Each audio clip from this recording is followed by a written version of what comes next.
चलिए, कक्षा 9वीं में हम गद्यांश लिख रहे थे। गद्दार कौन का अंतिम और तीसरा गद्यांश हमने बताया था, यहां से शुरू हो रहा है। ठीक है। एक धुंध भरी सुबह, देश देश देश, और देश के प्रति गद्दारी न की हो, ये तीसरा और अंतिम गद्यांश है। इसके बारे में हम थोड़ा सा विस्तार से जानेंगे और इसके संदर्भ, प्रसंग, व्याख्या सहित लिखेंगे। ठीक है, फेयर कॉपी में लिखेंगे। तो चलिए लिखिए, संदर्भ कैसा रहेगा? पूर्वानुसार। कैसा लिखना है? पूर्वानुसार, मतलब गद्दार कौन का जो संदर्भ हमने पहले गद्यांश में लिखवाया था, वही गद्यांश का संदर्भ होगा। ठीक है। अब प्रसंग लिखेंगे, आप डेश दे के लिखना है। प्रस्तुत गद्यांश में लेखक ने रामचरण के मोतियों का राज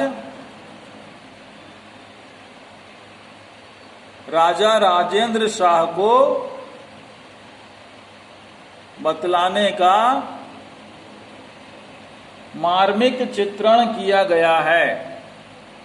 मार्मिक चित्रण किया गया है, ये हो गया प्रसंग। मार्मिक मतलब होता है मन को छू लेने वाला। ठीक है, याद रखिएगा, मार्मिक मतलब मन को छू लेने वाला। अब इसकी व्याख्या लिखनी है। ठीक है, व्याख्या लिख के डेश करेंगे और लिखेंगे, लेखक नारायण लाल परमार जी कहते हैं कि एक दिन धुंध भरी प्रातः काल रामचरण राजा और उसके कुछ चाटुकारों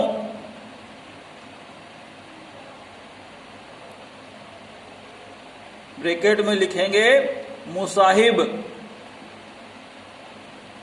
ब्रैकेट बंद, को लेकर खेत पर गए, पूर्ण विराम। उसने खेत पर पहुंचने पर ताजी ताजी, ताजी ताजी के बीच में योजक चिन्ह बनेगा, अनेक ओस की बूंदों को देखा और राजा तथा उसके चाटुकरों को भी दिखलाया, पूर्ण विराम। वहां राजा और उसके चाटुकारों ने देखा कि प्रत्येक पौधा सुनहरी बूंदों से जड़ा हुआ था, पूर्ण विराम। रामचरण ने राजा और उसके चाटुकारों से कहा, लीजिए मोतियों की फसल आपके सामने, आप देख सकते हैं।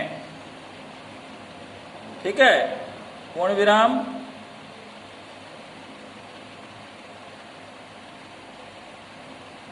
राजा का एक चाटुकर जैसे ही फसल को तोड़ने के लिए आगे बढ़ा, पूर्ण विराम, रामचरण ने उसे रोक दिया, यह कहते हुए कि यह मोतियों की पवित्र फसल है, इसे वह व्यक्ति ही तोड़ सकता है जिसने कभी अपने देश के प्रति बेईमानी या गद्दारी नहीं की हो, पूर्ण विराम।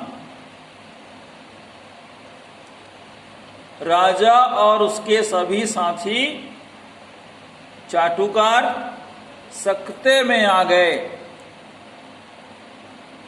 सकते मतलब घबरा गए, ठीक है।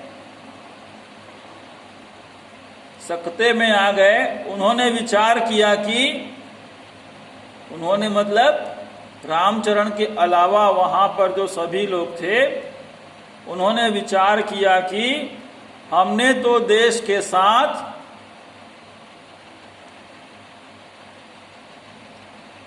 आदतन धोखा ही किया है,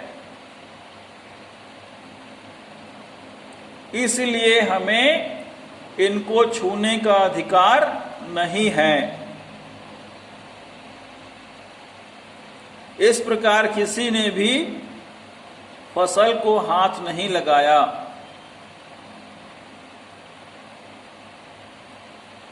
ठीक है, इस प्रकार से इस तीसरे और अंतिम गद्यांश की व्याख्या हमने आपको लिखवाई है और आपको ये कहना चाहेंगे कि इस अध्याय में आपके पुस्तक में जितने भी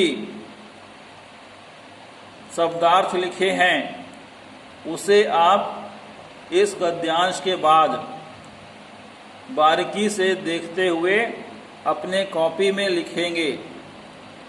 ठीक है, अगले दिन हम आपको इस अध्याय के अभ्यास के प्रश्नों के उत्तर लिखवाएंगे, जिसे आप साफ अक्षर में अपनी फेयर कॉपी में लिखेंगे। ठीक है, तो आज के लिए इतना ही। स्वस्थ रहेंगे और स्वच्छ रहेंगे। धन्यवाद।